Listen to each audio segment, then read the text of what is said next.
How do you guys handle things when they're a big news item that's controversial?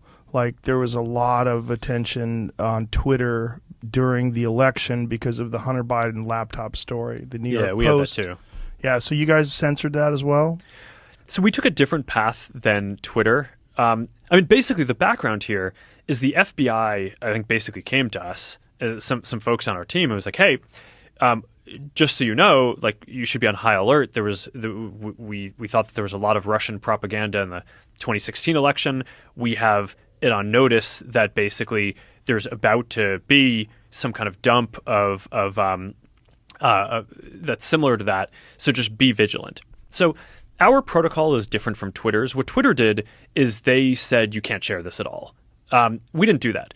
What we do is we have if something is reported to us as potentially misinformation, important misinformation, we also have this third-party fact-checking program because we don't want to be deciding what's true and false.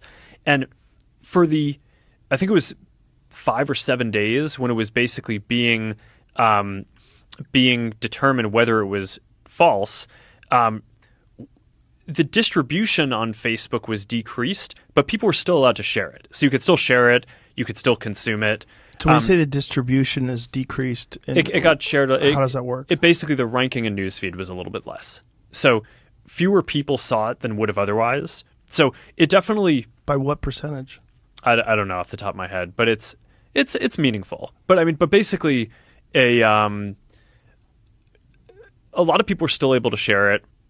We got a lot of complaints that was the case. Obviously this is a hyper-political issue, so depending on what side of the political spectrum, you either think we didn't censor it enough or censored it way too much. But we weren't sort of as black and white about it as Twitter. We just kind of thought, hey, look, if the FBI, which I still view as a legitimate institution in this country, it's like very professional law enforcement, if they come to us and tell us that we need to be on guard about something, then I want to take that seriously. Did they specifically say you need to be on guard about that story?